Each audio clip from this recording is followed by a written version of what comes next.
Selamat malam, sorry banget bro, kita agak telat mulainya nih. Nggak apa-apa. Bosman, tadi rapat kabinet nih. Wah, itu keren tuh pasti. Ada gosip apa nih? Kayaknya Nggak kita jelas. yang interview kayaknya. Biasa aja. Jadi kita tiap minggu itu, Chief, ada rapat terbatas untuk evaluasi PPKM. Nah, ini mestinya lu bisa bantu gua nih.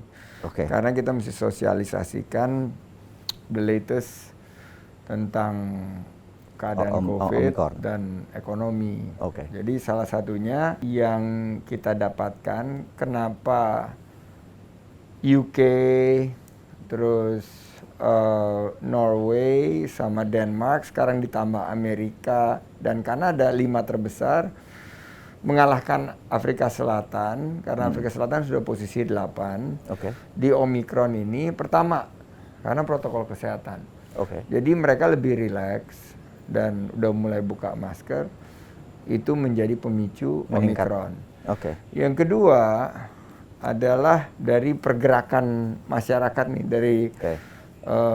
luar negeri yang tidak dikarantina. Oke. Jadi kan itu bebas. Nah, sudah terbukti bahwa Omicron ini nembus vaksinasi even fully vaccinated person. Jadi lu Oh, dua ya? kali kena, Oke.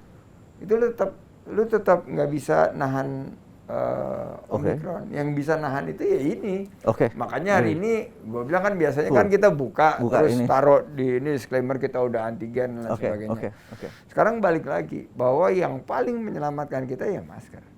Oke. Nah, jadi ada 46 kasus di Indonesia, 45-nya itu dari luar negeri.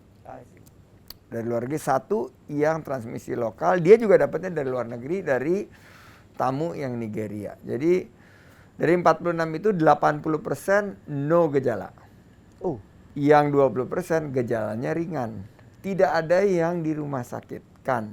Oke. Jadi data point yang terbaru adalah Omicron ini menyebarnya cepatnya luar biasa, tapi tingkat keparahannya sudah ada literaturnya jauh lebih rendah dibandingin Delta dan tidak memerlukan rumah sakit, tapi tetap aja kan bahaya. Setuju. Nah, jadi keputusannya tadi mudah-mudahan di podcast dan konten YouTube, lu kan jutaan yang nonton nih. Oke. Guys, Masker terus-terusan. Oke. masker. Setuju. Terus kedua adalah improve testing dan tracing. Itu jadi it's a must, testing, tracing. Kita udah beef up terapeutik, yaitu rumah sakit. Sekarang available rooms untuk antisipasi surging case-nya itu 120.000, hanya terisi 1.000. Saat ini. Jadi total ada 119.000, oksigen udah kita Sediain. reallocate, tempat tidur dan lain sebagainya. Kalau terbukti ada kebutuhan tambahan fasilitas kesehatan yang dipicu oleh Omicron. Nah, ini data terus kita perbaharui nih. Dan yang paling menarik, ya akhirnya kita omongin waktu di Jogja. Iya. Bahwa ini pelaku perjalanan luar negeri, terutama yang pada liburan ke luar negeri ini, banyaknya minta ampun, bisa sampai 5.000 per hari. Iya. Itu yang gue ngomong sama lo, 11 miliar dolar yang bocor tiap tahun ke luar negeri. Ya teman-teman kita juga. Nah sekarang lagi tengah-tengah gini yang kita bilang, yuk kita berwisata di Indonesia aja dulu. Yang ke Turki dan segala macam, teman-teman baik kita mungkin bisa setelah ini selesai. Oleh karena itu karantinanya kita taruh di 10, kalau naik case-nya 14 hari. 14 hari. Oke. Nah, sekarang gue mau nanya sama lo nih. Dengan segala macam ini, prediksi Mardi Guwowi terhadap proyeksi ekonomi 2022. Tadi lo ngomong mengenai nano influencer dan perubahan yang signifikan yang lo lihat sendiri dari segi konten, dari segi platform, dan dari segi peluang usaha. Nah, ini gimana nih, Chief? Jadi kita bicara 10 tahun terakhir. 10 tahun terakhir itu menarik sekali karena 10 tahun terakhir ini bahkan di sekolah kita dulu nggak diajarin apa yang terjadi 10 tahun terakhir. Di Indonesia terutama. Pertama ada namanya Muslim Disruptor. Ya. Muslim disruptor ini adalah kita tahu di 2010 ke bawah itu middle class Muslim ini menguasai nggak sampai 50% ekonomi. Middle class ya, bukan seluruh Muslim. Nah di tahun 2017-2018 middle class Muslim ini naik. Karena itu bisnis yang berbau Muslim seperti Wardah dan sebagainya ini mulai 2011 terus meningkat. Gitu ya. Amazing ya. Amazing. Jadi dan akhirnya kita mengadakan studi. Jadi sebelum kita bicara yang pertanyaan tadi, kita ngadain studi. Ternyata bangsa Indonesia tuh bangsa yang paling aneh sedunia. Anehnya gini. Semakin kaya orang Indonesia, semakin spiritual jadinya. Oh, gitu ya. Dan ini bukan karena dia semakin kaya tuh semakin teredukasi. Semakin kaya. Oh, jadi urusannya sama dompet ya? Sama dompet. Jadi semakin kaya, masjid makin penuh, semakin kaya, gereja makin penuh. Nah, di negara barat, semakin kaya, gereja kosong. Terbalik. Kan gereja banyak yang kosong, rumah ibadah banyak yang sepi. Ya itu kan jalan. Ya. Nah, di Indonesia, semakin kaya, gereja semakin penuh, masjid semakin penuh. Jadi begitu ekonominya growth, terlihat dari, kita tahu dari 3.000 GDP per kapita naik sejamannya Pak Jokowi sekarang hampir 3.900, 4.000 lah. Itu memang spiritual itu ternyata membuat ya masjid makin penuh, gereja makin penuh. Jadi bukan hanya, dan itu behaviornya hanya ada di Indonesia nih kayak gini nih, gitu. Nah, terus ada yang namanya disruptor teknologi, kita tahu. Dan ini cepat sekali, bahkan sekarang ada metaverse gitu ya. Terus ada disruptor milenial. Jadi Muslim pertama, yang kedua milenial ya? Milenial. Nah, milenial disrupt ini, dia pokoknya apa yang generasi atas lakukan, dia tidak lakukan. Contoh, milenial 10 tahun terakhir, industri bir itu drop, tinggal 40% dibandingkan 10 tahun yang lalu. Jadi kesimpulan, milenial nggak drink bir. Ini di dunia ya, bukan di Indonesia. Milenial meninggalkan bir gitu? Meninggalkan bir. Terus? Pindah ke? Wine. Wine naik hampir 40%. Terus golf viewernya golf itu dari peaknya 2011 sekarang tinggal 25%. Oh gitu ya? Ya. Jadi millennial doesn't play golf gitu ya. Terus and doesn't watch golf. Nggak watch, ya tentunya. Terus millennial nih kill sedan. Sedan dia nggak suka. Jadi Chief kalau lihat 20 mobil di jalanan, satu sedannya, itu generasi kita kali. Kita masih suka naik sedan ya? Masih naik sedan. Gue naik Innova berarti gue udah pindah jadi milenial. Udah milenial gitu. Itu contoh bahwa ini behavior changing ini harus disadari kalau kita bicara bisnis. Kemudian digital, kita tahu bahwa kita terlambat adaptasi di dunia digital, entah e-commerce segala macam.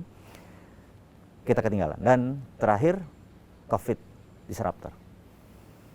Dia kill offices. Office space gone. Kill meeting room. Kill working hour. Jadi nggak ada tanggalan merah sekarang. Semua tanggalan biru, mereka milih kapan liburnya. Terus udah gitu, bisa meeting jam 7 pagi, bisa jam 10 malam gitu. Pak Presiden tadi jam 8 udah kill office hour ini. Iya. Gitu. Nah, sekarang kerja makin efektif, makin efisien gitu ya. Nah, hal-hal seperti beginilah yang kita sebut 4 hal yang membuat game changing ke depan ini. Kalau kita nggak antisipasi, kita masih main brick and mortar, kita masih main gedung, kantor, tidak pindah ke dunia maya, gone kita, gitu. Jadi ya itu, UKM pun harus melakukan hal yang sama. Merchandise sudah nggak ada yang beli kalau kita jualnya pakai store, gitu kan? Udah sewanya mahal, orang nggak ada traffic gitu. Nah ini yang apa? Gue pikir yang harus diingetin dulu gitu kan, di aware. Jadi 2022 feeling Bossman bahwa tren yang akan terus terjadi adalah the high rising Muslim conscious. Jadi kita menganggap bahwa ada 3 step Muslim behavior. 1, kita sebut hijrah 1.0, mereka mau bajunya Makannya. Belum, itu 2.0. Jadi 1.0 tuh masih tampilan, mukena hijab, terus gamis dan sebagainya. Gimana nih? Gue lumayan. Kan memenuhi kaidah syariah gitu. Oke. Gue 1.0 udah lewat. Nah, kemudian make up-nya, kosmetiknya gitu. Kemudian 2018 2019 itu makanannya mahal. Jadi mereka yang punya kafe punya musola itu jauh lebih laku gitu ya. Terus ada sertifikat halal dan lain sebagainya. Nah, di 2021 ke atas, 2022 dimulai itu dianggap income-nya mau halal. Berarti banknya, terus terus kerjaannya gitu. Itu tumbuh. Itu 3.0 ya. 3.0 adalah hijrah 3.0 adalah income-nya halal gitu.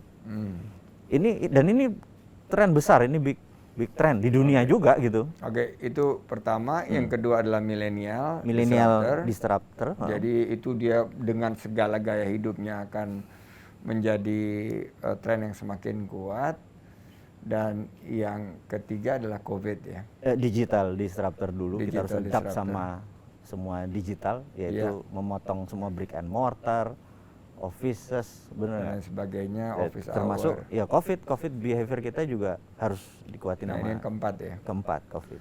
Nah, berarti ini nyambung nih sama gue punya catatan itu bahwa satu, digital masuk.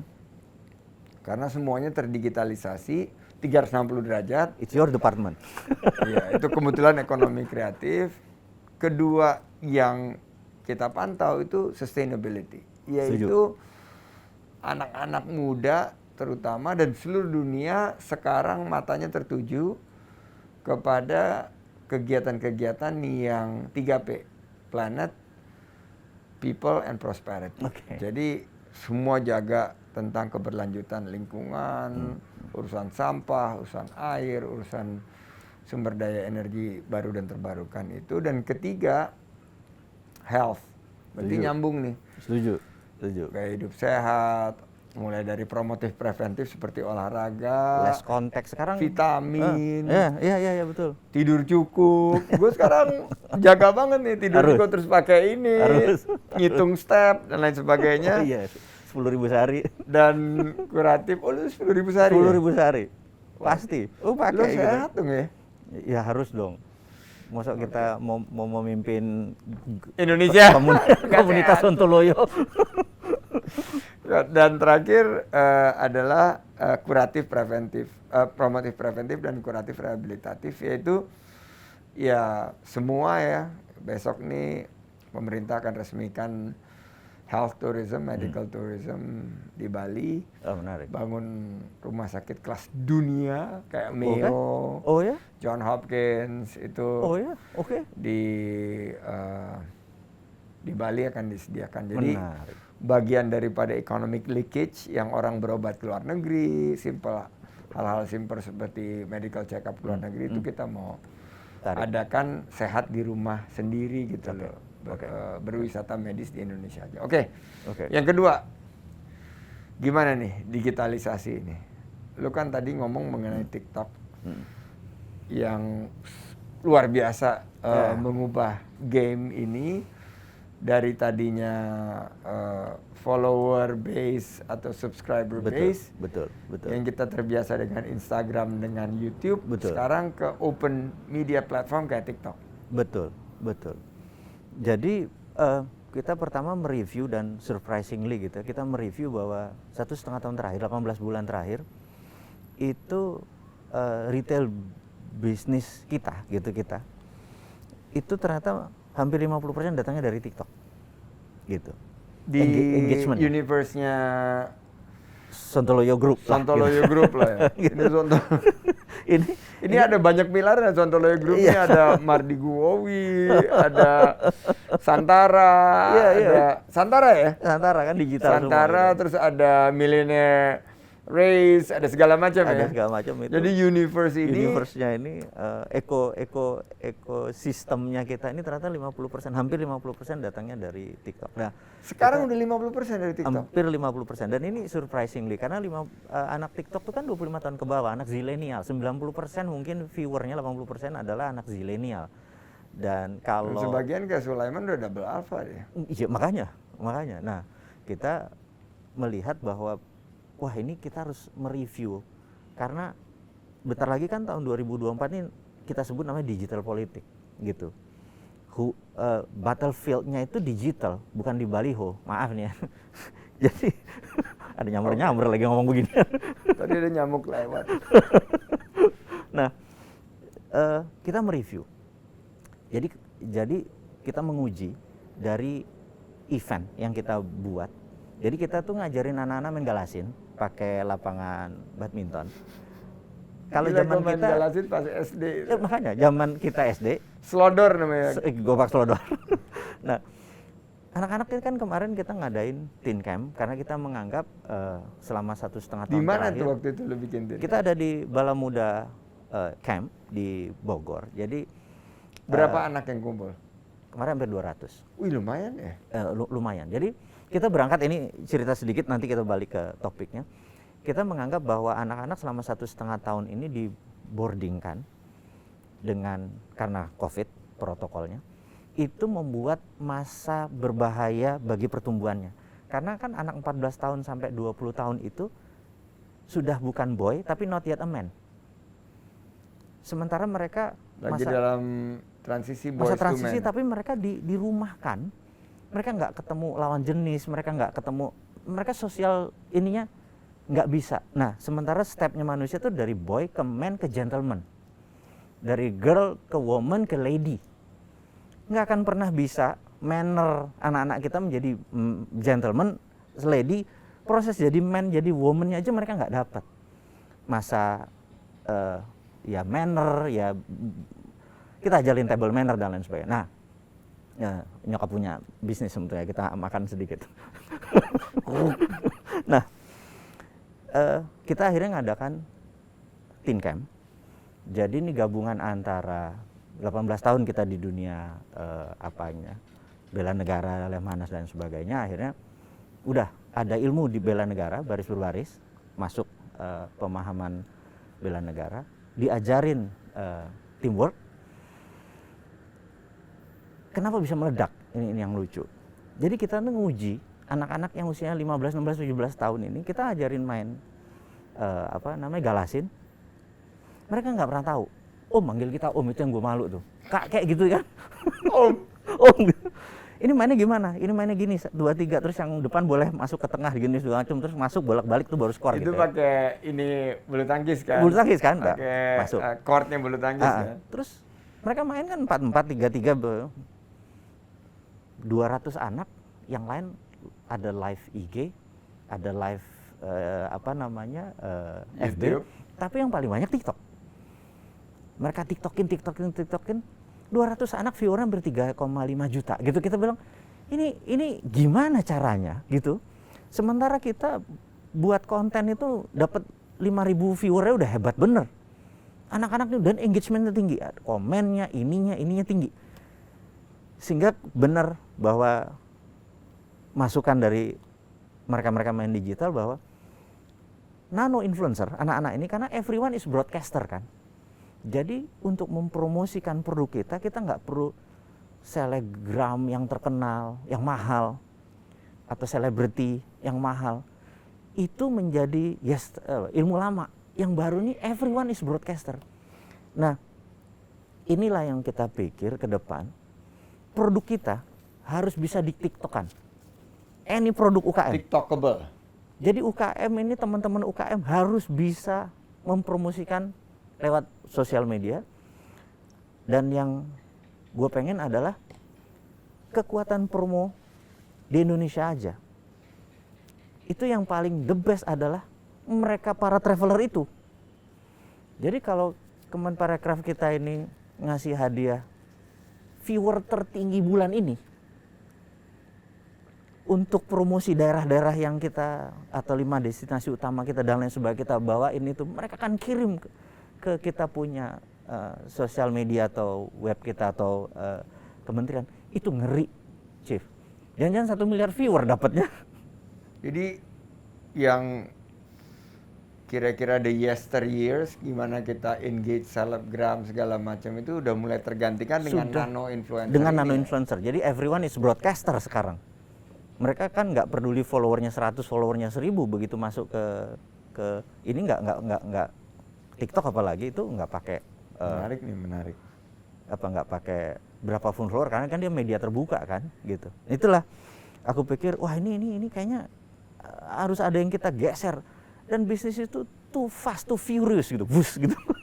Nah terakhir lagi kita mau buat rencana kerja nih 2022 di kita full dapat masukan bahwa Facebook Live itu emak-emak di Indonesia Timur yang pakai kamera gini nih jualan ember, jualan begitu, omsetnya gila-gilaan, ratusan miliar kali. Facebook Live, iya. Facebook Kalau gue Live. di kalangan emak-emak itu masih banyaknya pakai Facebook Live. Iya. Facebook Live. Jadi mereka sudah mau ngalahin sinetron nih.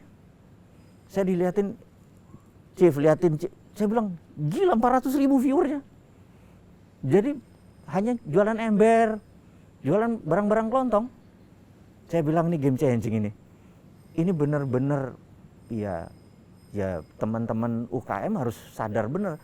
Malah kepikir apa nanti di Bali kita ngajarin UKM free bagaimana menggunakan sosial media untuk sell themselves, bener nggak? Gue jadi inget nih Bali. Chairman-nya Bali Tourism Board, temen gue Gus Agung, ngundang kita nih. Oke. Nanti awal tahun Oke. kita briefing the industri dan pelaku parekraf Bali yang udah mungkin 2 tahun Yang kan, screaming lah udah. Screaming ya. Untuk punya satu mindset yang berubah dan prediksi Sontoloyo karena mereka kan ngelihat tuh lu punya prediksi tentang vaksin waktu itu. Yeah. Terus konspirasi teori itu banyak Banyak yang tertarik juga, tapi ada bener ya kan mengenai bahwa ini adalah geopolitik China lawan Amerika dan lain sebagainya. Jadi nanti begitu ini karena lu ngomong Bali, kita arrange ya satu Boleh. Waktu ya. Ya mungkin weekend kali ya. Boleh. Ada 1-2 berseri gitu loh. Boleh dan mungkin kontribusi gue ya adalah gue pengen ajarin mereka menggunakan kekuatan sosial media ini untuk menjual dirinya gitu. Itu skill bukan skill yang mahal atau skill yang kita harus bayar gitu. Kayaknya ini bagian dari giving nih kayaknya nih. Oke, satu itu, yang kedua ini bicara mengenai yang paling in banget nih, metaverse. Oke. Terus ya sisi lainnya adalah games dan lain sebagainya. Bagaimana view teman-teman di? Wah, kita di Dinaran. Ya, kita mau ceritain mungkin teman-teman nggak tahu Dinaran, tapi Dinaran adalah gold payout system gitu ya. Yeah. Jadi itu mimpi kita. Ini kita boleh mimpi ya bahwa brother kalau saya tanya, Mas Menteri, tahun 1900 mata uang dunia adalah pound sterling. Yeah. Belum dolar. Karena kan dulu kan Britania rules the world kan. Iya. Jadi dia menguasai the 7 seas. Belum dolar. Jadi itu. Nah, tahun 1910 di Jacqueline Island di Amerika, rapatlah Partai Republik sama Demokrat untuk membuat grand plan bahwa dolar harus menjadi world currency. Gitu. To make story short, pendukungnya adalah Rothschild. Ini boleh cara teori konspirasi, tapi kalau kali ini boleh cek di Wikipedia lah, teman-teman cek nanti di Wikipedia. Ternyata Demokrat yang suaranya terbanyak waktu itu, Partai Demokrat, tidak setuju. Dan beritanya adalah separuh dari anggota Partai Demokrat itu ada di kapal Titanic dan kapal Titanic tenggelam. Dan teori konspirasinya kapal Titanic itu yang biayai adalah Rothschild, gitu ya. Ini teori konspirasi. Tapi itu fakta. Sehingga waktu voting Republikan menang dan digetok palu, dibuat grand plan, dolar akan menjadi world currency. Dibuat grand plan. Nah, di Bretton Woods tahun 40-an, 45, Disitulah getok palu setelah Perang Dunia Kedua. karena kita nggak mau ada perang dunia ketiga lagi, harus ada IMF, harus ada World Bank dan harus ada institutions BAS, trade ini, dan harus ada world currency. International Settlement. Disitulah dolar jadi. Ya. Nah ini grand plan-nya. Nah ini ada small meeting yang di tahun 2009. Code name-nya Satoshi yang merasa gue nggak percaya sama dolar, gue nggak percaya sama bank sentral kan. Jepang ya. Ya, dan lahirlah Bitcoin. Jadi Bitcoin itu antitesa dolar sebenarnya, gitu. Karena dia pakai algoritmanya 21 juta Satoshi diterbitin, dikunci, dibuang, passwordnya nggak ada yang tahu, udah, jadi nggak akan nambah. Dan 18 juta sekarang sudah diputer di mining sama sekian banyak orang, akhirnya terjadi fluktuasi. Karena terlalu volatile belum bisa jadi currency. Tetapi di metaverse, currency-nya kemungkinan Bitcoin. Nah, udah bukan dolar lagi? Sudah bukan dolar lagi. Karena metaverse itu prinsip awalnya adalah ingin membuat dunia menjadi better living.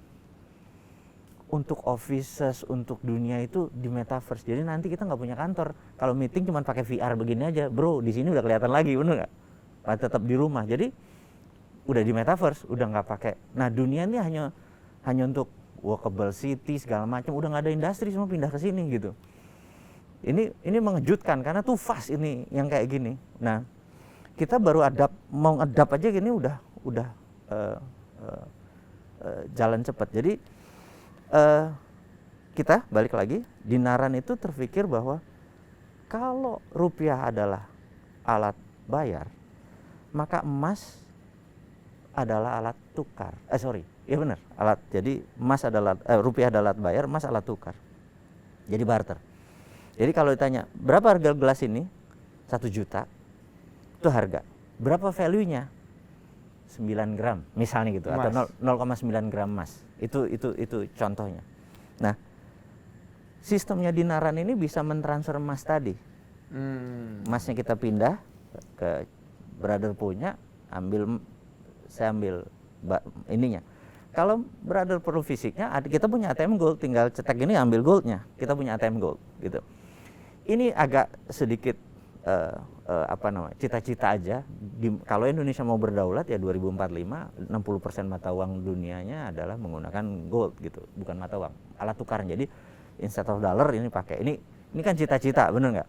Kita udah bangun infrastrukturnya, baru ada 300.000 member, transaksi per hari lebih dari 11.000 yang menggunakan bukan alat bayar, alat tukar gitu ya. Nah, jadi nanti minta tolong Brother Lutfi untuk naruh di Bapepti dan di Kementerian Perdagangan bahwa emas bisa merupakan alat tukar. Nah, itu kalau itu menjadi sah tuh, jadi legit. Itu di Kementerian Perdagangan ya? Ya. Bukan di BI atau di OJK? Bukan. Karena ini OJK kan investasi, ini bukan investasi gitu ya. Nah, ini semua sistem udah jalan. Oke.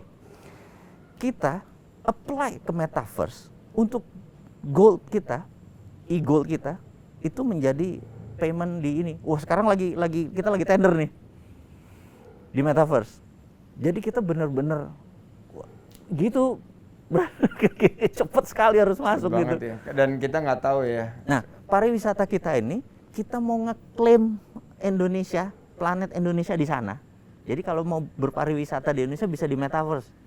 Lagi masa pandemi seperti begini, agak gila nih. Taruh klub. Iya, kita bisa lihat Bali. 5 destinasi super prioritas.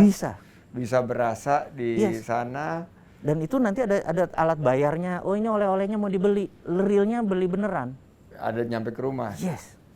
Wah gila, ini. Jadi ini nyambung ya, kripto, NFT dan semuanya ya. Nyambung ya, jadi NFT. Jadi aset kita di dunia nyata Indonesia sekarang bisa di NFT-kan di metaverse. Duluin daripada swasta yang duluin.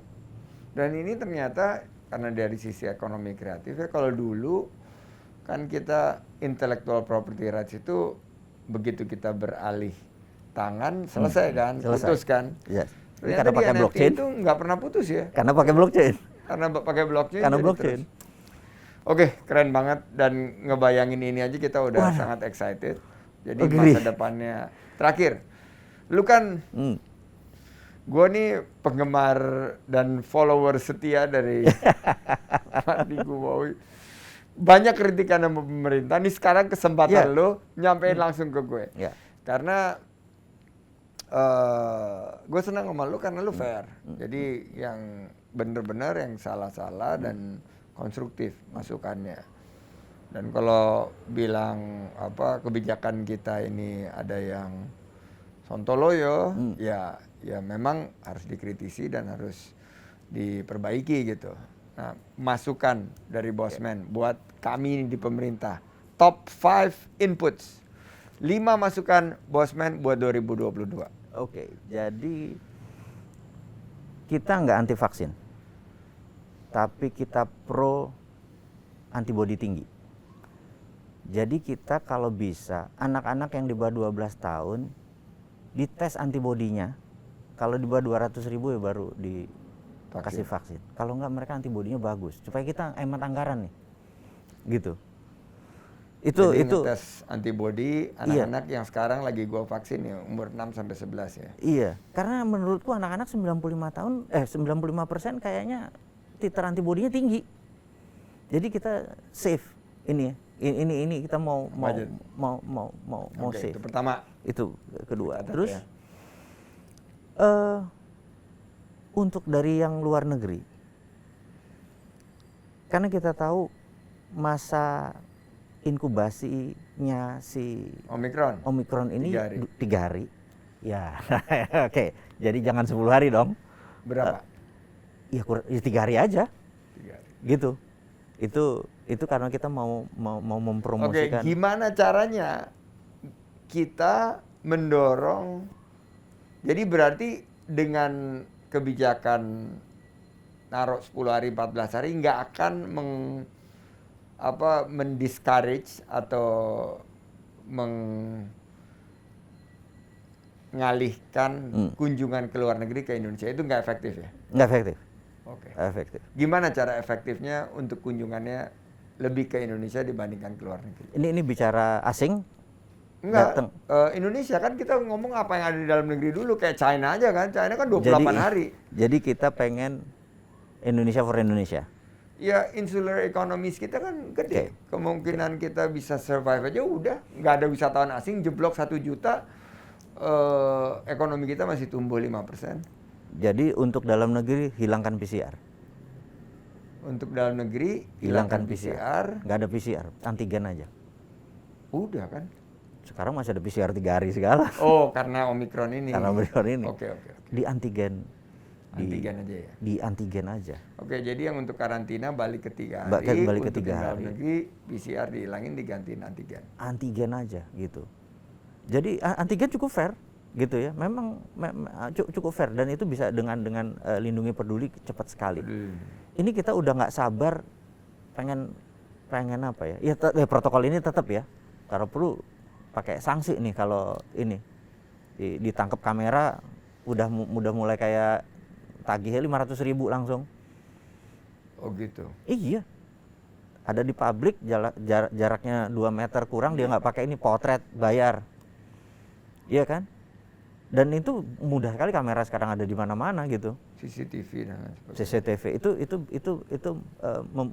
cepat. Jadi kita menggunakan stick and carrot. Itu nah ini ya demi jalan ya gitu. Dan gue ngomong ini memang sangat spesifik di bidangnya. Oke, itu 3. Keempat, printing money berani nggak? Kita udah printing money kemarin. Kurang. Underlayingnya harus sektor produktif. Nah jadi UKM produktif ini yang dikasih bukan untuk krediman. Oke. Itu. Jadi supply side ya. Supply side. Nah ini kita nanti spesial ya mengenai printing money ini karena kita tapi itu bukan ranahnya ini ya. Iya nggak apa, tapi kita ajak aja duduk. Ya kalau boleh malah kalau kita mau sekaligus supaya pada ngerti, ajak di sini duduk Sri Mulyani misalnya. Ajak Pak Peri. Kemarin Pak. Karena kan udah 2 sekarang kan, BI ada burden sharing kan sekarang. Iya. Kemarin Bro Gita dengan Bu Sri kan. Gitu. Bilang, wah, ya kita ajak terus kita Berempat nih boleh juga. Tapi kan kalau bro kita tuh kan proper kan, dia nggak kayak kita. Kalau kita kan acak aduk. Kalau kita kan dari anak jalanan, pengusaha. Kalau bro kita Harvard bro. Sekali lagi ini kan related dengan kita punya ini. Yang gue pengen nih, ini mungkin nggak ada, bukan mengkritik, tapi ini minta mengambil momen. Mungkin bukan nomor 5 jadinya, mungkin 4 aja. Ini mau ngambil momen nih begini. Yuk kita bareng-bareng. Kita tahu bahwa G20 di bulan Oktober itu adalah kita ambil sebagai moment of greatness pariwisata internasional ke Indonesia. Ini moment of greatness karena di hari itu 20 kepala negara hadir berserta organisasi di negara tersebut datang di Nusa Dua. Itu kan Oktober. Novembernya harusnya meledak. Dan itu terus nggak akan pernah slow down. Dan nomor 1, gue lupa. Congratulations, you've been 1 year di posisi ini, gitu ya. Dan selamat. Waktu itu, kenapa congratulations? Karena posisinya lose situation sebenarnya. Bukan win-lose loh, bukan win-win. Your position waktu ngambil itu kan lose-lose. Iya. Ya COVID lah, ya anggaran nggak ada lah, bener nggak? Dan lain sebagainya, terus asing nggak bisa masuk, lokal nggak bisa jalan. Jadi, oke, itu udah terjadi. Tapi kapan kita mengambil momen take off-nya nih? Jadi sekaliannya kita propose ke pemerintah nih. Yuk kita bareng-bareng ngerapihin dari mulai Januari sampai September. Kita ngerapihin untuk kedatangan orang-orang asing di Indonesia mulai November itu kan meledak terus gitu. Nah, ini jangan sampai miss. Jadi anggap aja kalau di dunia terkenal dengan single day kan, 11.11. Itu Harbol dunia, hari belanja online dunia. Harbol Dun. Jadi kita hari tahu bahwa belanja online dunia. Si Alibaba ini di Tiongkok ini punya yang single day. Itu adalah tadinya mau pampers orang-orang yang jomblo, yang single. Di Pampers nih gue kasih murah barang-barang dan lain sebagainya, promo. Ternyata satu hari pada saat hari itu dia bisa $50 billion one day. Indonesia niruin 12-12 sebagai Harbolnas. Kemarin hampir berapa? 15 triliun. Iya, 15. Gitu. Itu ya, itu. Dan ini kan kayak kalau dulu Thanksgiving kan ya. Yes. Jadi apa tuh? Ya, antara Thanksgiving sama ya, ada Boxing Day lah apalah dia ini ya. Nah, kita mau ngambil sebagai moment of greatness pariwisata. Jadi kalau ada di Indonesia aja, untuk anak Indonesia, sekarang ada ke Indonesia aja, dari luar ke dalam.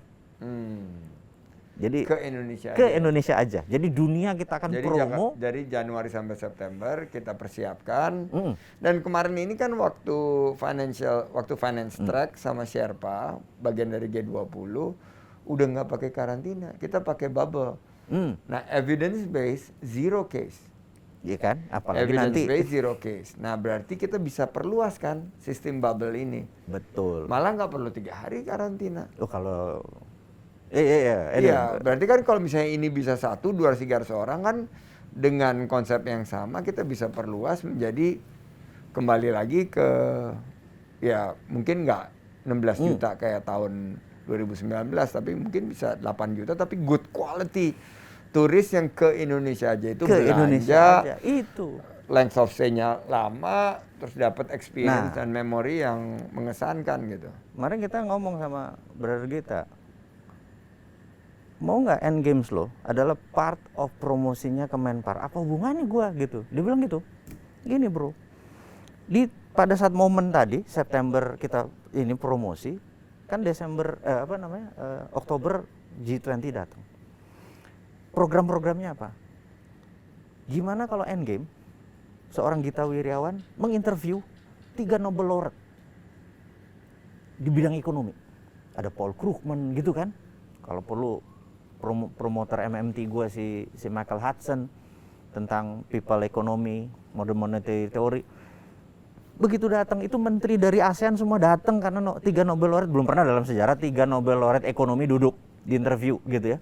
Di Bali gitu. Di Bali itu world class kayak gini gitu. Jadi bukan sekedar diterusin ini program setelah G20 itu diterusin gitu. Terus 6 bulan kemudian panggil lah 3 rebel billionaire, panggil teman dia Tony Fernandez, Elon Musk, whoever tuh, Richard Branson, siapa itu gitu ya, di interview. Jadi orang akan nengok, Indonesia ini udah mulai mendatangkan yang begini-beginian. Terus misalnya di Juni 2023 MU lawan Real Madrid di Senayannya atau di Pak Anies punya mainan baru itu, GIS gitu ya.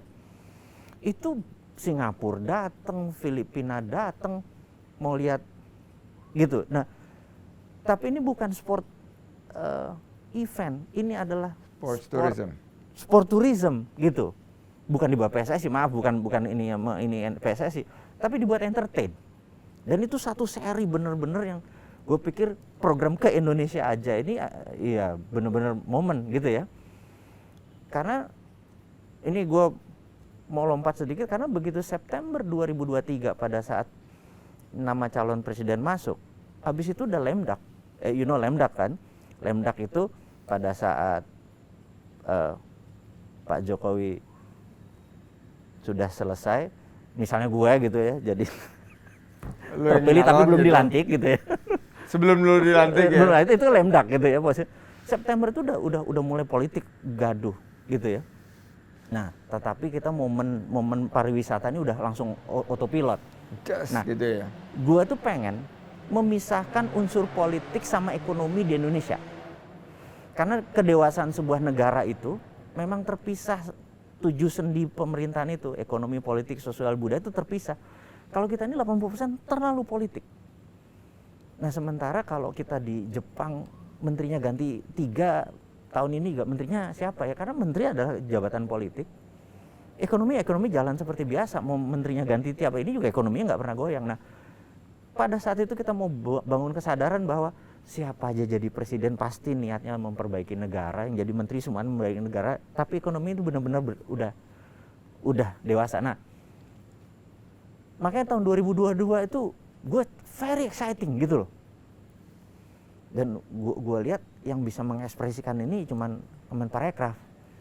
Karena ada kata-kata kreatif tadi tuh. Ekonomi kreatif. Thank you banget, kita sudah hampir sejam ngobrol nonstop. Jadi gue simpulkan ada 4. Pertama, ekonomi 2022 itu kebangkitan. Setuju. Dan salah satunya adalah lokomotifnya pariwisata dan ekonomi kreatif. Tapi ini bakal banyak lapangan kerja tercipta karena Januari sampai September kita persiapkan, kita kembangkan ide-ide baru tadi. Betul. Termasuk Endgame, termasuk persiapan World Tourism Day. Kita perluas peluang bagi generasi muda, apalagi yang ingin jadi pengusaha. Terus saya minta ada challenge dari Kemenpar untuk anak-anak yang berwisata dan berpariwisata yang tertinggi bulanan. Boleh. Viewernya. Itu kita buat viewersnya supaya bagian pemasaran kita juga berubah. Yang selama ini billboard dan lain sebagainya, atau pindah ke nano influencer. Sebagian boleh lah yang biasanya di Asian Food Network atau yang di itu Net Geo lah, tapi yang nano influencer ini dapat space. Jadi ciptakan peluang baru dengan ide-ide baru, bangkitkan ekonomi, buka lapangan kerja seluas-luasnya. Kedua, kebangkitan ekonomi ini juga ada yang kalau tadi nano influencer, ini ada nano destination. Nano destination ini namanya desa wisata. Itu jadi benar. Galasin, main engklek dan segala macam itu dihidupin di desa. Dihidupin. Gua kemarin bikin konten di Wairebo yang nonton 4 juta, bro. Itu cuman klok-klok loncat-loncat gitu. Iya. 4 juta. Gue ngeliat. Nah, jadi ada nano influencer, ada nano destinations. Kita jadiin ini nano destinations tujuannya itu menghasilkan destinasi berkelas dunia, pariwisata yang berkeadilan, membuka peluang untuk kita bangkit dan berkelanjutan. Jadi sustainability tadi yang gue ngomong, unstoppable train sustainability itu akan jadi salah satu core untuk kita kebangkitan dan ditopang oleh ekonomi digital dan produk kreatif. Jadi ekonomi digital itu yang tadi mau ngomong mengenai metaverse segala macam, ekonomi kreatif itu akan menjadi fondasi sekaligus pilarnya. ketiga menurut gua, kita tuh mesti lebih peka terhadap apa yang jadi kebutuhan rakyat. Lu sekarang kan udah turun, udah ngeliat gitu. Iya. Rakyat sekarang udah nggak kayak dulu. Iya. Dia udah punya kemauannya sendiri, dan kemauan sendiri sekarang mereka ingin ekonomi kerakyatan. Contohnya, kenapa tadi di Naran, dan kalau bicara mengenai Santara dari segi UMKM, karena ekonomi kerakyatan ini lebih menjangkau dan lebih berkeadilan. Betul. Lebih bisa merata gitu loh. Dan UMKM kalau tadi supply side untuk printing money, sebetulnya tanpa gua ini kelihatannya make sense dengan memahami kebutuhan rakyat. UMKM yang selama ini belum dapat bisa dijangkau dengan program. Dan terakhir 2022 ini kita mesti betul-betul geraknya cepat. Yang itu cek. Karena semuanya bergerak dengan cepat. Kita harus hadir dengan ketegasan, dan pemerintah memasuki mau karena waktunya nggak banyak, 2023 udah political cycle lagi. Betul. Kita harus hadir dengan tegas, gerak cepat, karena tantangannya udah di depan mata. Yes. Jadi itu yang gue ingin akhiri. Terima kasih banget. Sama-sama. Jadi kita next engagementnya di Bali. Di Bali. Sama teman-teman dari pelaku industri di sana untuk kebangkitan, dan see you dalam 1-2 bulan ke depan. Tetap semangat. Thank you. Selamat tahun baru. Dan jaga protokol terus. Dan jaga protokol kesehatan. Kita berdoa yang terbaik. Amin. Tapi kita bersiap-siap untuk kemungkinan yang mungkin akan penuh tantangan. Tapi saya yakin sukses untuk Bisnis Bro. Sama-sama. Sampai jumpa di lain kesempatan. Terima kasih. Untuk Bosman Mardiki Wowi, saya Sandiaga Salahuddin Uno, open for business, dan majulah ekonomi Indonesia. Assalamualaikum warahmatullahi wabarakatuh.